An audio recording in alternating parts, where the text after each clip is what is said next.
মধ্যপ্রাচ্যের যুদ্ধ পরিস্থিতির মধ্যে আটকে থাকা বাংলাদেশিদের সামাজিক যোগাযোগ মাধ্যমে ভিডিও দেয়া ও মিসাইলের ধ্বংসাবশেষের কাছে যাওয়ার আগ্রহ বিপাকে ফেলেছে সেখানকার দূতাবাসগুলোকে। স্থানীয় আইন ও নিরাপত্তার কারণে বাংলাদেশের দূতাবাসগুলোর সতর্কতার পরও কমছে না এই প্রবণতা। এদিকে দেশে প্রবাসীদের স্বজনদের কাছেও পাতা হচ্ছে প্রতারণার নতুন নতুন ফাঁদ। বিস্তারিত জানাচ্ছেন নাদিয়া শারমিন।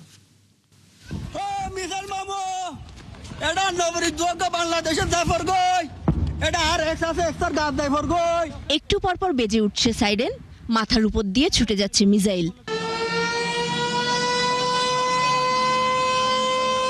এর মধ্যে ড্রোন ও মিসাইলের ভিডিও করতে বা কাছে গিয়ে দেখতে ছুটছেন অনেক প্রবাসী বাংলাদেশি।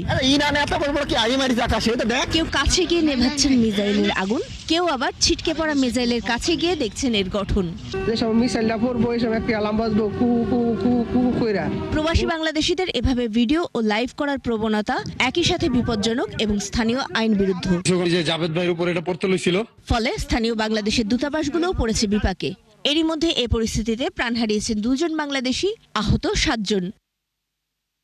কয়েকদিন ধরে কাতার, কুয়েত, সৌদি আরব, সংযুক্ত আরব আমিরাত ও বাহরাইনে থাকা বাংলাদেশের দূতাবাসগুলো এ নিয়ে বারবার চিঠি বা ভিডিও বার্তার মাধ্যমে সতর্ক করছে প্রবাসীদের। বর্তমান যুদ্ধ পরিস্থিতিতে আকাশে ক্ষেপণাস্ত্র প্রতিহত করার অথবা অন্য যে কোনো যুদ্ধ পরিস্থিতির ছবি বা ভিডিও ধারণ করা থেকে এবং সেগুলি সামাজিক যোগাযোগ মাধ্যমে শেয়ার বা লাইভ করা থেকে বিরত থাকুন।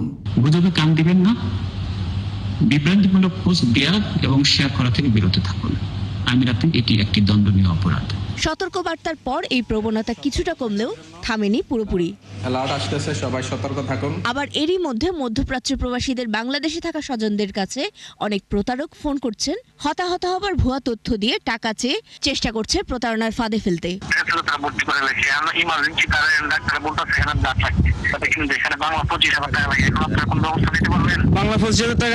বর্তমান পরিস্থিতিতে নিয়মিত দেয়া বিজ্ঞপ্তিগুলো প্রবাসীদের নজরে রাখা এবং জরুরি প্রয়োজনে যোগাযোগের পরামর্শ দেওয়া হয়েছে দূতাবাসগুলোর পক্ষ থেকে।